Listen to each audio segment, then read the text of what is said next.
Hey, I'm going to kick off our conversation with a question that someone wanted to ask you. So recently I had a chat with a gentleman based in the UK. His name is Nathan Cornfield, and he's been diagnosed with, so he grew up with autism.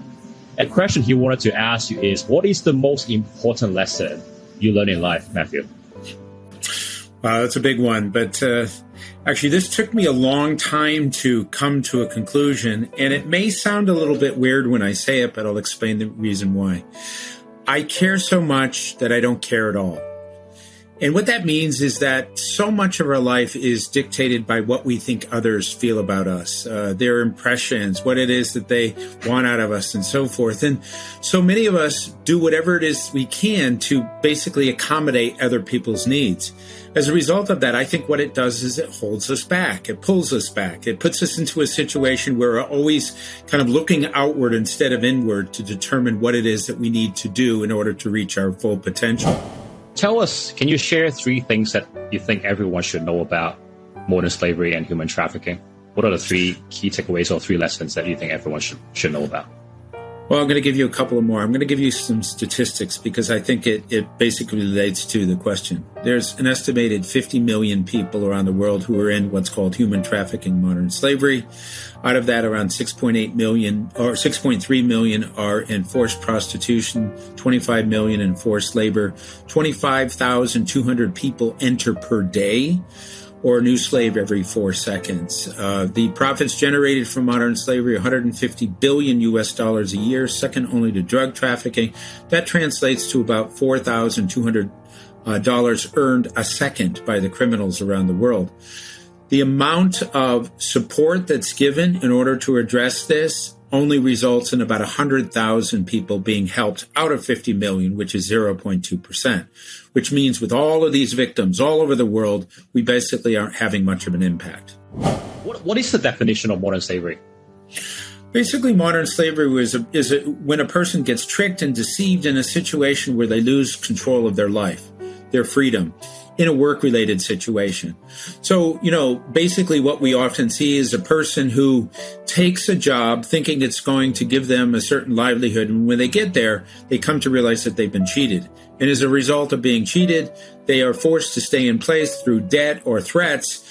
And as a result of that, they lose their freedom. And it's just fundamentally one of the most important human rights is our ability as human beings to chart our own destiny, and that's taken away from you. So it certainly has the element of labor associated with it, but it goes far beyond that as well.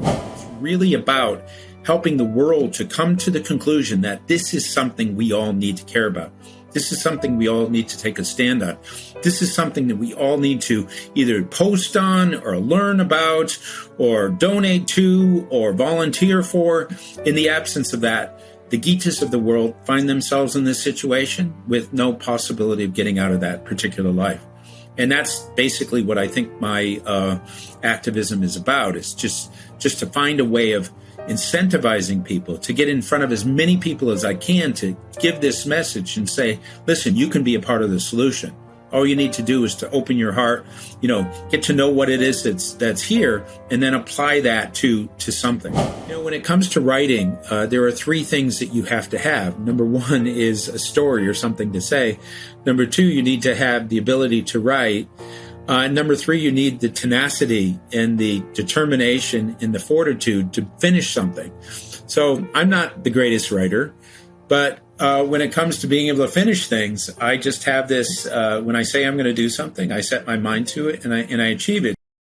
Hey guys, thank you so much for following this channel and making our podcast into the top 3% global podcast ranking. When I started a year ago, I didn't think anyone would listen to this podcast, but it was you who made this a success. Now, before you watch the full video, please do me a small favor. Please hit the subscribe button to help me understand a bit more about your experiences and how we can improve our content. In every video, I have a deep conversation with someone whom I've recently met. We talked about different topics, including mental health, mindset, entrepreneurship, career, and most importantly, their stories on how they transform themselves from the younger self. I hope these conversations are useful to you and can bring you new perspectives. Please enjoy. Welcome back to the new episode on Transform Purpose. I'm honored and grateful to have a chat with Matthew Friedman today. Matthew is a leading internationally renowned global expert on modern slavery and human trafficking, founder and CEO of Mekong Club, and he's leading the charge for the anti-slavery movement in Asia's business sector. In 2017, Matthew was awarded Asia Communicator of the Year for giving more than 800 presentations to more than 80,000 people, including government leaders. He's also the author of Where Were You? Matthew, really great to have you here on the show, and I'm looking forward to our chat. Very excited to be here today. Thank you for the opportunity. Hey, I'm going to kick off our conversation with a question that someone wanted to ask you. So recently I had a chat with a gentleman based in the UK. His name is Nathan Cornfield, and he's been diagnosed with, so he grew up with autism. A question he wanted to ask you is, what is the most important lesson you learn in life, Matthew? Wow, that's a big one. But actually, this took me a long time to come to a conclusion. And it may sound a little bit weird when I say it, but I'll explain the reason why. I care so much that I don't care at all. And what that means is that so much of our life is dictated by what we think others feel about us, their impressions, what it is that they want out of us, and so forth. And so many of us do whatever it is we can to basically accommodate other people's needs. As a result of that, I think what it does is it holds us back. It pulls us back. It puts us into a situation where we're always kind of looking outward instead of inward to determine what it is that we need to do in order to reach our full potential. So over time and through life with all kinds of experiences, I eventually matured to the point where I basically don't care what it is that people think. I care about what I think. It doesn't mean that I am rude or disrespectful or anything. That's not an issue. What it means is that if I feel that something needs to be done, I'm going to just go introspective, figure out whether or not it makes sense to me, and then work that way. And as a result of that, I feel like I've grown as a human being. I've matured. I've been able to reach much closer to whatever potential I have. Love that, Matt. I'm sure there was a lot of wisdom for Nathan, and I'll play it back to him when I get a chance. How did you get into human trafficking and modern slavery, Matt? Just curious to hear what your journey was. Well, about 35 years ago, I was living and working in Nepal. I was a public health officer, and at that time, I had the HIV/AIDS portfolio. And what we were finding were girls 12, 13 years old who were HIV positive. Couldn't understand what was going on. That's a very conservative culture. So we went to go and interview them, and we heard pretty much the same story over and over again. A guy around 20 years old, often an Indian national, would go into a village, flash a bunch of money around, and say, I'm looking for a wife. I don't want an urban wife. I want a village wife. He'd befriend a 12-year-old, eventually go to the family and say, I'd like to marry your daughter. Family's thinking, wow, he's rich, he's handsome, he's going to take care of our daughter, he's going to take care of us. In this part of the world, marriages at that age are quite common. After the marriage takes place, he goes to the family and says, I'm going to take your daughter to the capital, Kathmandu, but don't worry, I'll be back in 3 months. But that isn't what's going to happen. Instead of going to Kathmandu, he takes her to Mumbai, India, to the red light district where the brothels are. He puts her in a room and he says, honey, stay here. I'll be back in a few minutes. As she was coming in, she saw all these people milling around. She said, no, I'm scared. Stay with me. He says, it's okay. I'll be right back. He then goes to the madam to get the $500 for having sold her to the brothel. He has the gold from the marriage, and he hands the wedding pictures over. He then leaves to go back to Nepal to do this again and again, maybe 40, 50 times in a year. After that, the madam goes into the room where the girl is and says, guess what? Your husband just sold you to me, and you're going to be with 20 guys a day, every day, because I say so. You can imagine her shock. No, my husband loves me. No, that's what happens. When many of these girls kind of internalize what's going on, they say, I will kill myself before I do those shameful things. I'm a good Hindu girl. The madam then takes out the photograph of the wedding and says, is this your mom, your dad, your brother? If you hurt yourself, we'll hurt them. So she's trapped in this situation. In order to make her into a prostitute, it's quite simple. You bring in a couple of professional rapists, and over a 2-day period of time, they'll rape this girl maybe 30, 40 times until eventually she just lays back and accepts whatever happens to that. After that, she's put on the line. She'll be with 20 guys a day, every day. until after a couple of years, she gets what's called black eye, where she's so depleted physically, emotionally, and spiritually that basically she just gets thrown out onto the street. Nobody wants her. So I was interviewing these girls, but I didn't understand the evil of it until I actually went to those brothels. I was invited by the Indian government to do public health checks. I basically went into one of the brothels with a police officer, and there was an 11-year-old trafficking victim. This girl saw this Caucasian guy, saw an opportunity, literally ran up, wrapped herself around me and said, "Save me, save me. They're doing terrible things to me." I looked down at this child who was hysterically crying. I turned to the police officer and said, "We need to get her out of here." So we can't do that. So what are you talking about? You're a cop.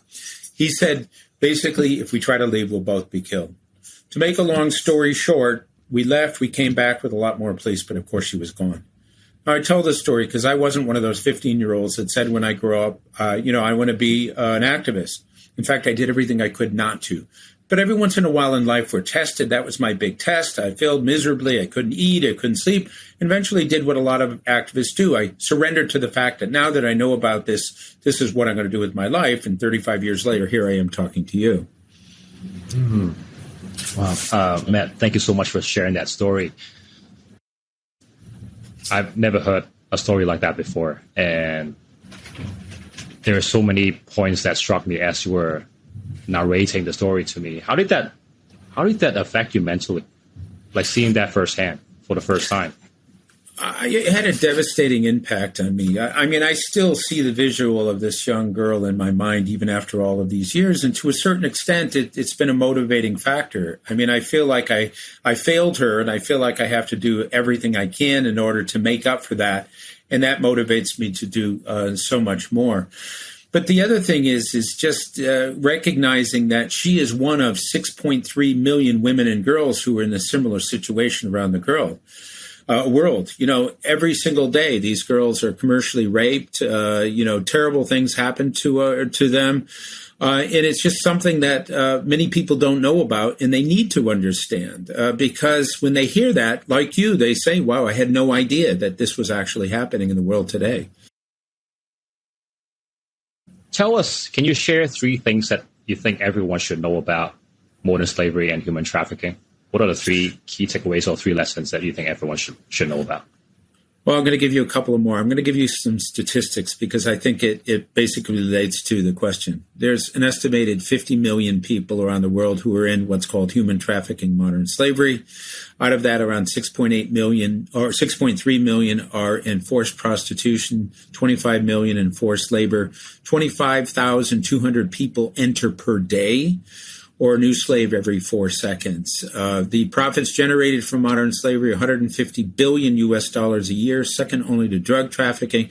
That translates to about $4,200 earned a second by the criminals around the world.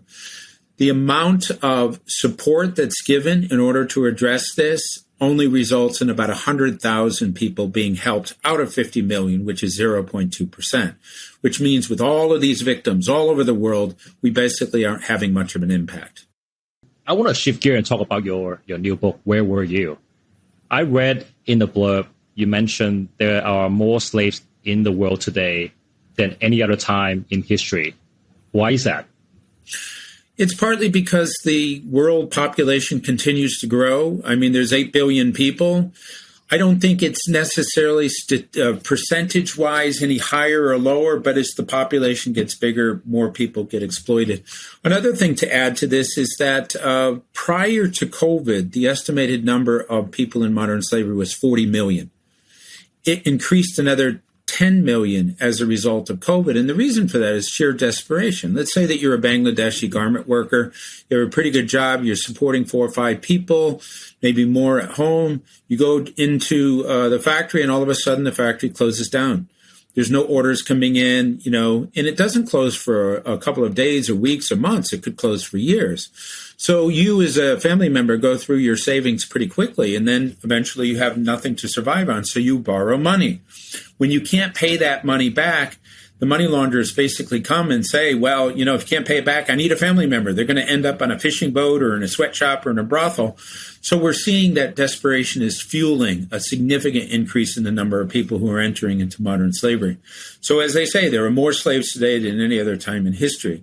And that's a very shocking statement to say because most people think that slavery ended a long time ago, and it hasn't. Yeah. Yeah. And what is the definition of modern slavery?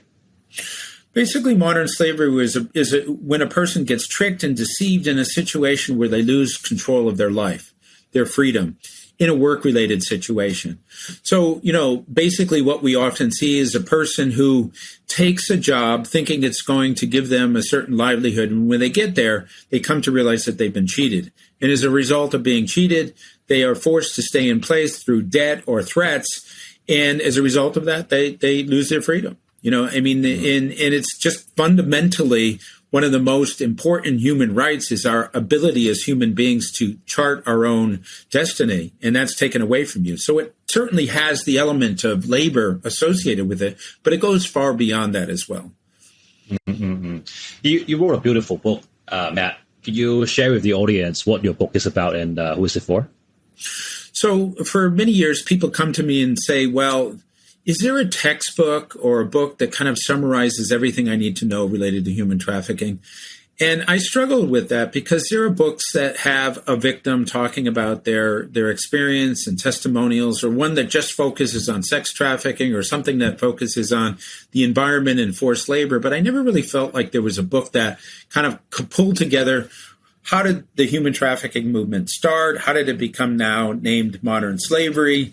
What are the things that are being done by people? What are some of the lessons learned? And what is it that we as human beings can do? So I wrote the book basically out of a certain amount of frustration, feeling like something like that was needed. Had no idea whether or not it would be of interest to people. Random Penguin House picked it up, and it's done quite well. And I think it's partly because a lot of people hear about human trafficking, modern slavery, but they don't really know what it's all about. And so what the book is trying to do is to create a template. So in your mind, as new information comes in, you can put it into various categories or boxes. And it's being used that way by a lot of people. Yeah. What are some of the key highlights from the book? I think a lot of what I include, so the book has 3 different sections. The first section just focuses on my journey, history, my experiences of other activists and so forth. And then in the middle of the book, it focuses on lessons learned, experiences that I had as a manager, focusing on human trafficking, the good, the bad, and the ugly. And, what you often find as part of doing development work is you can have the most sophisticated, best planned program, but if you don't have the right people or the right situation, you can end up going off in a weird direction. So it's not about necessarily the process of putting things in place. It's about finding the right combination of people to make a difference. And I try to make that case with all of the management stories that I talk about. The ending of the book, again, tries to basically say, as human beings, we should care about the fact that 25,000 people enter per day. We should care about the fact that 50 million people are in modern slavery. And for that to change, we as individuals within this world have to take a stand. And so I say that there are things that you as a human being can do to address the issue and kind of spell out what those things are and make the point that if 10 million people did one thing, that would add up to something quite significant. Yeah. You've touched on the fact that you transitioned into this life of activist almost by chance, right? What does being an activist mean, right? And any myths that you want to take this opportunity to clarify, whether it is related to being an activist or related to this topic here? I think that a lot of people feel like a person makes a choice about activism, and I don't think that's necessarily the case. Activism kind of chooses you. I didn't wake up one day, as I mentioned, and say, this is what I want to do with my life. Something about my DNA is drawn to this particular topic. Now, I often say that we don't pick our causes pick us. And what that means is there's something about my personality, my psychology, the way I look at the world, that I can look at 50 different options of issues to address, but I keep coming back to this one. Now, when it's my sister, she doesn't care about human trafficking. She cares about animal rights, and that's in her DNA. My brother, it's about forced or global warming. So what sometimes happens is a person like me has that cause and that calling to the extent that you feel like you now have to drop everything else and focus on this. So I was a public health officer. I was quite happy to kind of move up within the U.S. government system and to get promotions and do everything else. And I left that because I didn't feel like it really satisfied what my personal need was as a human being to contribute to the world. And so I eventually left the U.S. government as a public health officer, joined the United Nations, and then focused on human trafficking full time because it almost became an obsession. I really felt like I needed to do whatever it is that I could to address this issue, but not in a bad way. I don't consider it to be a burden at all. I consider it to be an honor to have been able to find something that I care about and to have this be my job. So in some ways, I often say I don't feel like I've worked for years because I love what I do. And as a result of that, I would do it whether I was paid or not. And to be able to align what it is you feel you're good at with a particular thing that you care about is a great honor. Yeah, I'm lucky, like you said, I'm lucky that the cause found you, Matt, and that you're doing such wonderful things for human being. You've come across so many different stories. If you were given a chance to do an elevator pitch, right, of the most memorable story, what would that story be? Well, I think it's the Gita story. So years ago, I desperately wanted to do something to address the issue of modern slavery. And so I decided I was going to write a book. As part of that process, I went from shelter to interview women and girls. I went to one shelter, and there was a girl named Gita. And every time I approached her, she said, no, I don't want to give my story. But she sat and listened to all the other interviews that were being done. As I was finishing and leaving, Gita comes running up and said, I changed my mind. You can have my story. I said, wow, that's great. So Gita sat on one side of the table. The rest of us are on another side of a table. And over a 3-hour period, she just tells the worst story of rape and torture and disease that I had ever heard. Honestly, didn't know what to say. I was shocked. It was just so horrific. Finally, I turned to Gita and I said, wow, Gita, you must be so angry at the traffickers for the horrific things they did to you. She paused and paused. Then she said, no, I'm angry at you and you and you. She pointed at us. She said, where were you? So that every single day she woke up praying for somebody to come and help her. Nobody came. She said she went to school till she was 12. She knew that everything around her was right out in the open. Nobody was doing anything. She said she wasn't angry at the traffickers. She said that's what bad people do, bad things. She said she was angry at the good people, at society for allowing a 15-year-old girl to be commercially raped 7,000 times only to get AIDS and she was dying. Now, I tell that story because all of us just assumed she was going to say she was angry at the traffickers, and she didn't. She called us all out. She basically said, it's because the world doesn't care enough, the average person doesn't care enough, that I'm in this situation, all these other people in this situation. And that was a wake-up call for me. It really helped me to understand that it's really about helping the world to come to the conclusion that this is something we all need to care about. This is something we all need to take a stand on. This is something that we all need to either post on or learn about or donate to or volunteer for.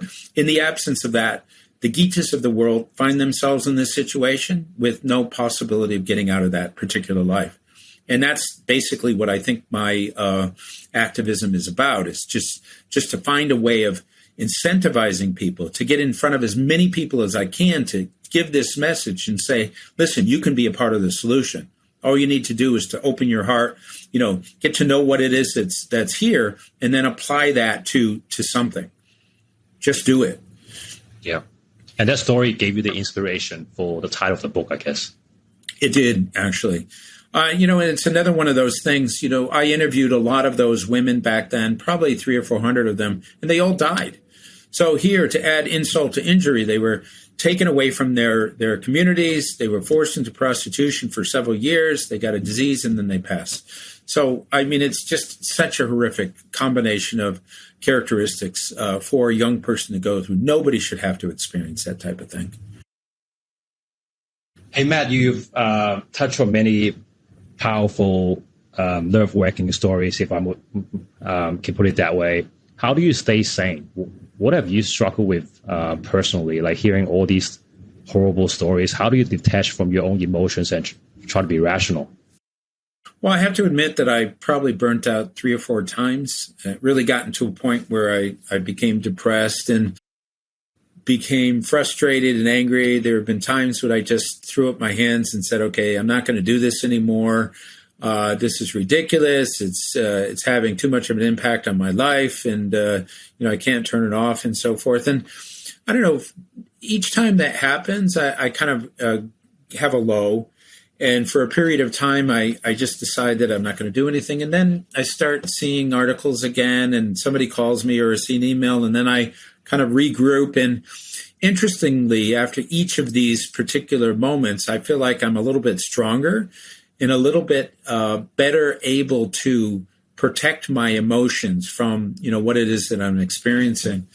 But, I come to realize that, like, as activists, we hold a certain amount of pain and suffering in our heart. I was at a panel, and I was with a couple of other people, and the facilitator asked the question to one of the other panelists, how do you keep it together? How do you avoid the emotional situation? And he started crying. And so, I'm sitting there saying, wow, I'm glad that's not me. And they asked the same question, and all of a sudden, for whatever reason, it opened a window, and I started to choke up, and I eventually started crying right there. And I came to realize that we, as people who face this kind of situation, do whatever we can to box these things off. But every once in a while, something happens, and we can't keep those walls up, and it demonstrates the fact that there is a lot of emotional kind of turmoil that goes along with this. And after I was quite embarrassed, I wanted to just kind of run out the room, but I received so much kind of love from the audience. They came up and said, that was a really honest moment. And, we really appreciate that you guys, showed your humanity and so forth. And so, every once in a while, I find myself in that situation, and it happens. And I don't apologize anymore. I just recognize the fact that I've seen a lot of bad stuff, and that has an impact on us as human beings. And we do whatever it is we can to make sense of it, but it is what it is. How does your day look like in general? Do you have any habits, Matt? I work all the time. I'm on my emails all the time.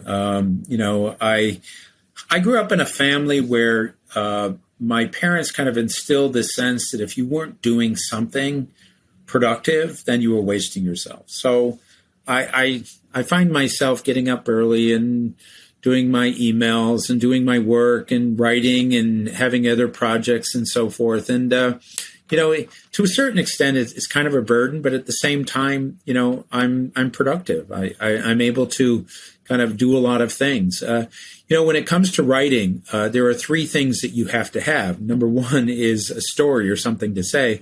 Number 2, you need to have the ability to write. Number 3, you need the tenacity and the determination and the fortitude to finish something.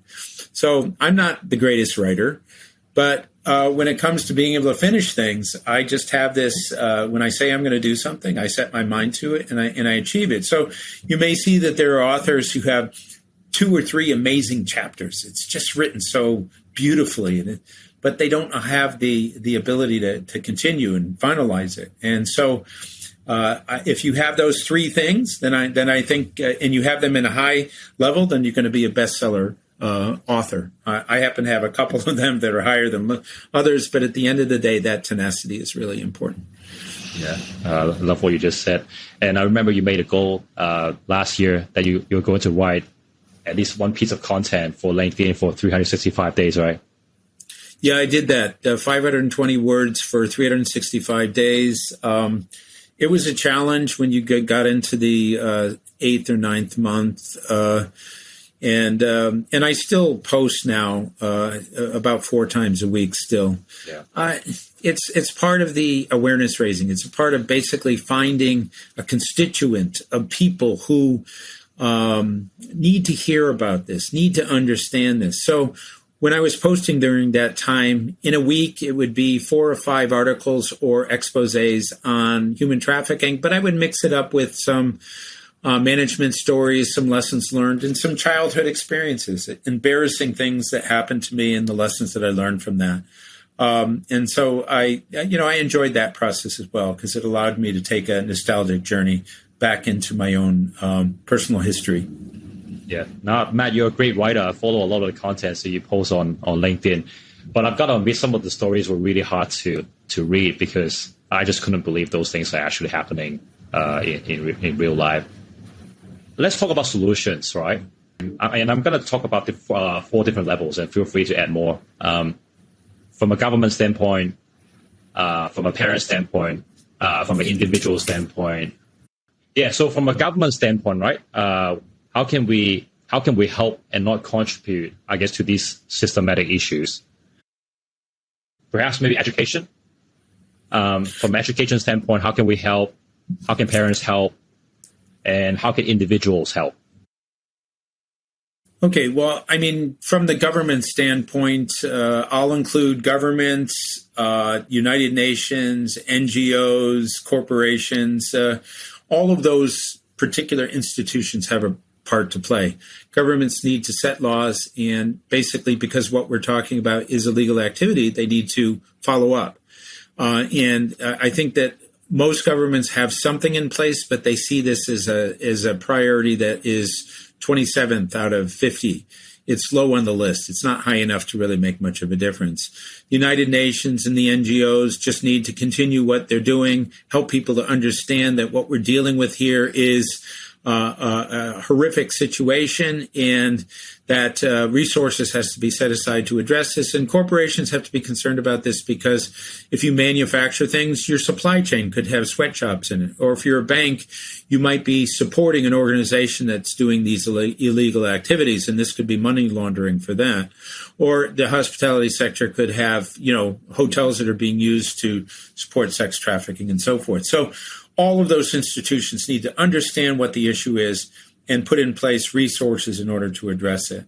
When it comes to the parental side of things, Sylvia and I, my wife, did a presentation tour across Canada and the East Coast of the United States, 53 consecutive days, 91 events. We reached 1,200 companies, 12,000 people. And out of the people we presented to, I would say less than 10% of them knew 25% of what I was talking about before I said it. If you don't know about an issue, you're not going to care. If you don't care, you're not going to do anything. So the first thing is, whether you're a parent or you're a coworker, an employee, or whatever, you just need to kind of educate yourself about the issue. There are presentations. We do a presentation in the Mekong Club. In 50 minutes, you'll know everything you need to know related to this. And so what this allows people to do is to understand it. So as a parent, you can talk to your kids. You can explain what the issue is. And part of the reason why this is important is kids from all different walks of life are being trafficked. Middle-class kids, lower middle-class kids, kids from, affluent families and so forth. And so part of it is just to protect your kids so they don't find themselves in that kind of a situation. We do a lot of presentations at schools to help students to understand what the signs are if somebody's trying to groom them or somebody's trying to exploit them and so forth. As individuals, I would say the same thing. Educate and inform yourself, and then spread the information. If you are on LinkedIn, find articles and promote them. Find people who are talking about this and share those LinkedIn posts and so forth. Become a volunteer. It used to be that volunteers were individuals that had to go into an office. Post-COVID, you could volunteer for an NGO and you can do it from home, because a lot of what needs to be done could be done, just on the internet. My youngest volunteer was 9 years old. She approached me and basically said, "I saw you in a documentary. I want to help." I said, "You're 9 years old." She said, "So what?" I said, "You're 9 years old. What are you going to do?" She said she can find anything on the internet. So I gave her an opportunity. I gave her some tasks that I had my second year law school, Ivy League interns try to find. They couldn't find it. She found it in like 4 days. So the point is, you use what your God-given talent is. If it's public speaking, public speak. If it's writing, write. If it's doing internet searches, apply that to your volunteerism, and then you can make a difference. Donating or fundraising. I mean, there's a lot of need now for more organizations. Post-COVID, about 25% of the organizations that are doing this work no longer exist. They didn't survive the pandemic. The resources weren't there. So at a time when the number of people in modern slavery has gone up, the resources are down. So all of these things, again, if 10,000 people or 100,000 or 1 million people did that one thing, that would add up to something. It's, it would create a potential tsunami of goodwill that would help to move in the direction of changing from 0.2% of the victims being helped to maybe eventually 2% and 5% and 10%. Are there any behaviors, whether they are conscious or unconscious behaviors that we are doing on a day-to-day basis that might be contributing to this issue? Well, as consumers, we buy things, and a certain percentage of what we buy is tainted by modern slavery. We don't know when we're buying a product, but there are many products, whether it's electronics or clothes or food or fish, that are harvested and manufactured through the process of forced labor. So what we can do to counter this is that, let's say that you're going to go off to the mall and you're going to go to your favorite brand, go online to see whether that company has a statement on human trafficking. Most big companies do. If they do, congratulate them. If they don't, you say, listen, I like your products. I'd feel better if you had that statement online that basically helped me to understand that you care about this. If you do it in a respectful, polite way, these companies will respond. So as consumers, we have to ask the question, with all of those supermarket products or department store products, how many of them could potentially be tainted, and what can the world do to stop that from actually happening? These individual kind of involvement in that process sends the message that we care enough as consumers that we're asking. And that certainly does play out within the corporate sector. Thanks, Matt. And just before we wrap up, I just wanted to ask you, is there any question that you want to ask our next guest? What is your next guest? Who is your next guest? I don't know. Okay. we got to fill the pipeline. I like the question that was asked to me. What is the important lesson learned? I think it's a good question. And it's one of those things where very seldom in life are we asked to encapsulate all of our lessons into one simple statement. And, it's important for us to have an answer for that. And I think a lot of people don't. And I think it's I would almost ask the question of the audience, how many of you have thought about the same question, and what would your answer be? And pose that to people so that they reflect upon their own answers. Yeah. No, I love that, Matt. Hey, thank you so much for taking your time to come here and educate us on the topic. A little while ago, I spoke to your wife, Sylvia Friedman, and yourself. You guys are doing amazing work in this field, and thank you so much again for, bringing awareness to this important topic. And there's so, like you said, there's so much we can do to raise that 0.2% to a high percentage. Do you have a magic number in mind? 100%. What number would you like to see? 100%. 100%. You strive for that, knowing that maybe if you get 20%, then you're doing okay. But it's, I'm not trying to promote this for Earth. I'm for the entire universe, and maybe I can get Earth. So the point is, you always have to have an aspiration that's much higher than what the actual potential is. So we have to strive for the highest amount. I think in reality, if we could get even 5% in the next couple of years, we're making progress. But that's still not enough. All of these people are in this situation. Every 4 seconds, somebody enters, and so that just has to stop. Yeah. I guess until we hit 100%, no percentage is enough. That's right. Hey, Matt, I just forgot to ask you a question earlier. I'm just going to ask you now. We've seen an increased number of online scams, particularly in Hong Kong, I think mostly all over the world during the period of COVID. What are some of the, other than the threatening the family members, if you don't do what I say, I'm going to go after your family members, right? What are some of the other techniques that you have seen in the market and that we can sort of caution the audience? Well, what you're talking about is a phenomena that is relatively new. It's been around for about a year. And what it is young, educated people from Hong Kong, Taiwan, Vietnam, mainland China, Singapore, Malaysia, Australia, the United States are being lured to places like Cambodia, where they are then brought to a scam center and forced to scam 14, 15 hours a day. If they don't, they get beaten, they get tortured. Sometimes they get sold from one scam center to the other. Sometimes the family is told, if you want your son or daughter back, you have to pay $20,000, $30,000 US. It is a new phenomenon. the most important thing to kind of educate people on is if something sounds too good to be true, it probably is a scam. Whether it's a crypto opportunity or basically an opportunity to work someplace else, because what's happened is two crimes that were separate are now brought together. You have the scamming world, and then you have the human trafficking world. Now you're human trafficked into scamming. It's a hybrid that hasn't existed, but there are a lot of young people, tens of thousands of them, in these circumstances, trapped, forced to scam. And it's just a horrible thing. And many of us have seen the newspaper articles and exposés and so forth on this. It's something that all young people should educate themselves related to, not accepting offers on the internet or through social networking that, once again, just sounds so amazing. I'm just going to go ahead and do that. It's probably something that you should seriously look at. Yeah, well said. If something's too good to be true, it's probably worth thinking about it. Hey, Matt, thank you so much for your wisdom and sharing so much of what you know about this industry. Where can people buy a copy of your book? It's online, Amazon and all the book repositories and so forth. And, the proceeds go to addressing human trafficking. As you mentioned, Sylvia has her book as well, Long Road to Justice. Both of them complement each other and offer an opportunity for people to learn about a very, very important topic. Yeah. Hey, thank you, Matt. Thank you so much for your time today.